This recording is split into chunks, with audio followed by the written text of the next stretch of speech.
No, no, no, no, no. Did you hear that double kick on that?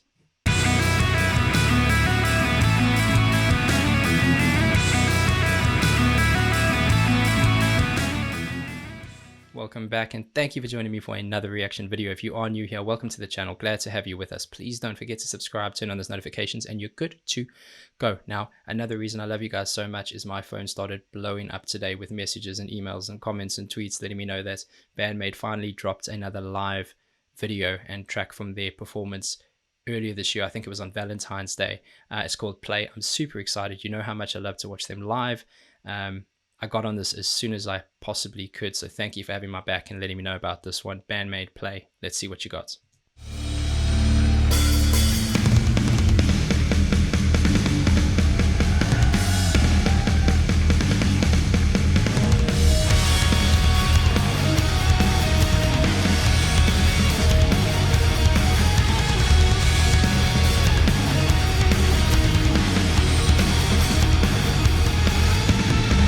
You know what I love about these guys? Well, one of the things I love about them is they mix their live audio so well. You don't have to listen too hard for stuff. You can pick it up quite quickly. Loved how that started, this little musical piece in the beginning with the drummer kind of doing, I think, a tom roll, and then straight into that nice snare pattern. And the bass was accenting that really, really well. The tone of that bass is amazing. She started getting a bit busier going up the neck and hitting some chords there. But what was really cool is when the lead guitar came in, and I think rhythm guitar was there too, but when the lead came in, the busyness of that bass just increased, and it became like this canvas for the lead guitar to shine on. They're so supportive and they know each other so well. It's just awesome to see. Their musicality is great.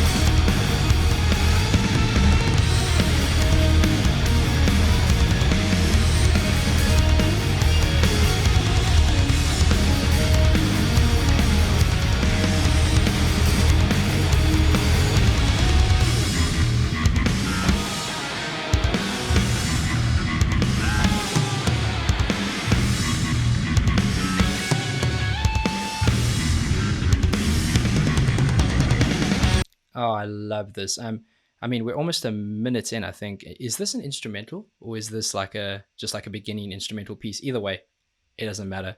Their musicality is fantastic, and they all have such a great ability. I'm going to go back a bit so it leads in, but nice to see kind of that bass duel with the rhythm guitarist, because rhythm guitar never really gets its time to shine. And I did mention in a few of the tracks that I've reacted to before with Band-Maid, the live tracks, that it's nice that they give that rhythm guitar the time to shine, because there is a unique ability there, and the way she puts those chords together, the way she plays, the style that she's got is actually really fun to watch. So really glad they did that. That's slap and pop.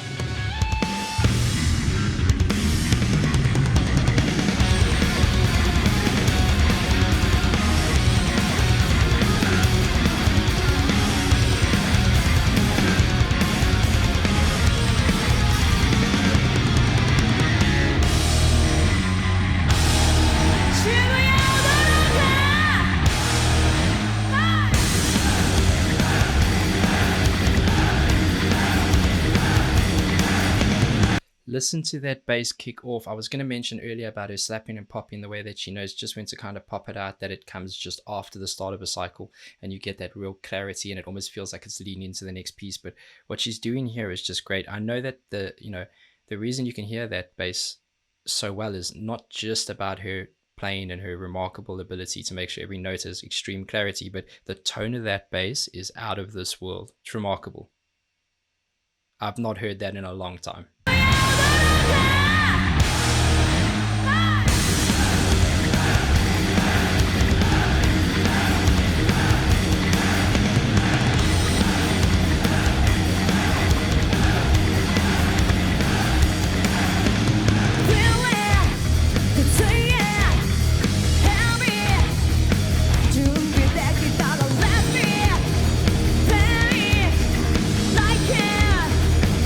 Dreaming girls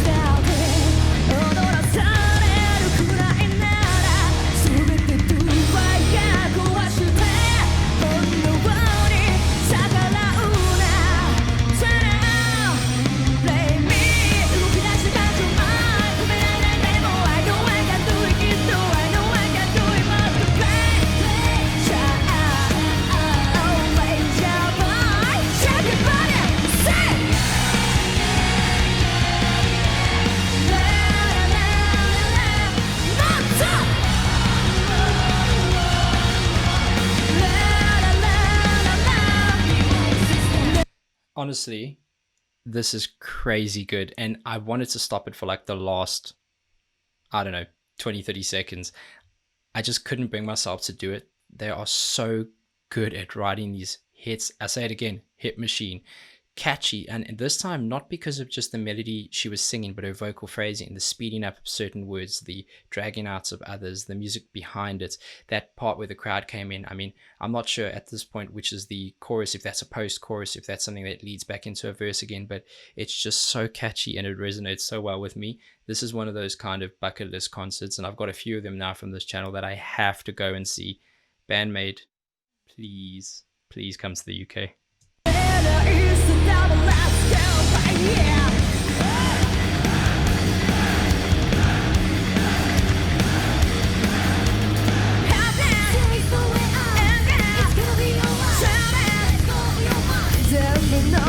Okay, so in the first verse, I thought I heard something. I'm going to go back so you can hopefully hear it now.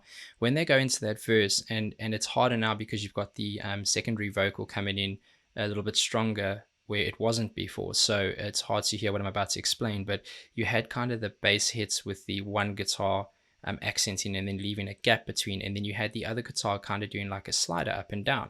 And I don't mean like a slide in terms of bottleneck stuff, I mean a slide in terms of a kind of chord shuffle up and down, and that filled the gap between. But because it's the secondary guitar and it's pushed a bit further back in the mix, that's in terms of volume and just a little bit of the tone on its lower end, it gave this really nice kind of ability to make it feel like there's a gap there, but it still filled it up with some music, which is really nice. Or else you would have just had openness, and because the drums aren't being too busy, that would have felt a bit empty. Really smart.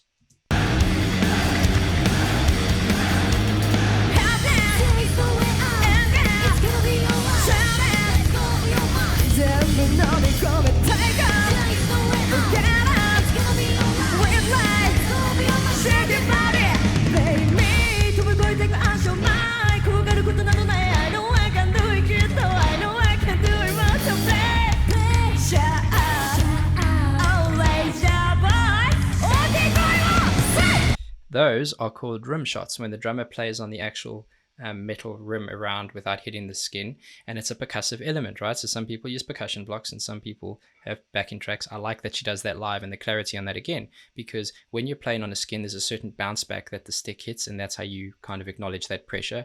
And it's not the world's most difficult thing, but it's just a really classy touch that she did it around the toms as well, and not just on the snare rim. That was really cool. I know I can do it, kid, though I know I can do it,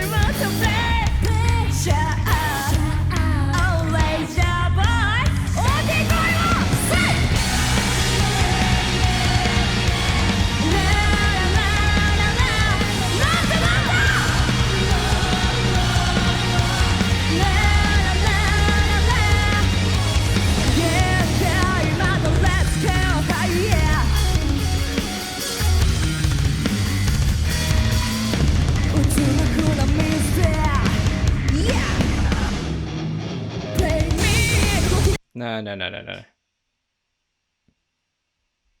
Did you hear that double kick on that? It's one thing them going ahead and doing that with the guitar solo and the bass solo, but that double kick, I'm going back one more because I want to hear it again.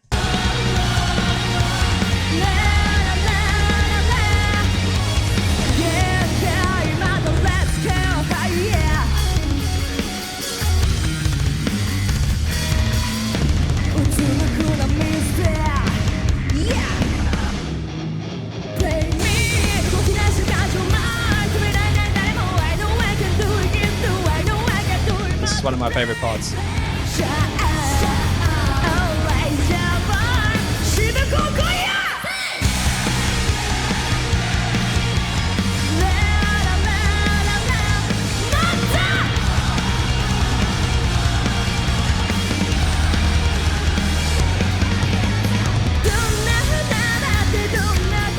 Half time.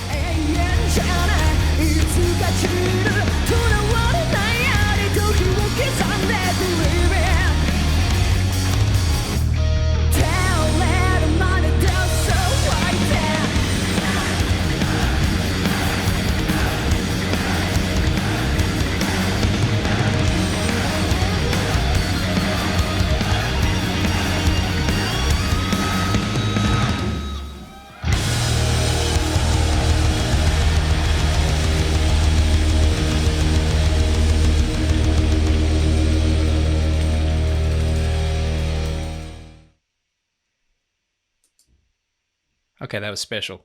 I kind of got lost in that. I know I say that a couple of times with different reactions that I've done, but I really did get lost in that, where I'm thinking of something to say, but I just can't bring myself to pause because the music's too good. Um, that was extremely entertaining. I loved the fact that it maintained its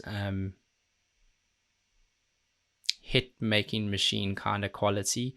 It was super rhythmic. There were a lot of great melodies in there, really easy to listen to, but it didn't lose an inch of musicality. That was as much an instrumental as it was a absolutely banger of a great song.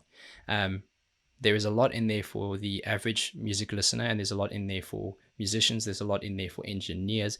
There is something in there for every kind of fan of music, and that's what I appreciate about them. They have enormous care for the listener. They put a lot of hard work into what they're doing. They keep things fresh, and in a song that was 4.5 minutes, it felt like it went by in 20 seconds, and that's a massive compliment. I wish it was longer. I wish it was 8 minutes. I cannot wait to do more of this stuff. They're not going anywhere. They're going to be a staple on this channel because I absolutely adore them. And thank you so much for letting me know about this track. I hope you guys enjoyed that one. Until the next one, please be safe, be nice to each other, and have a damn good day.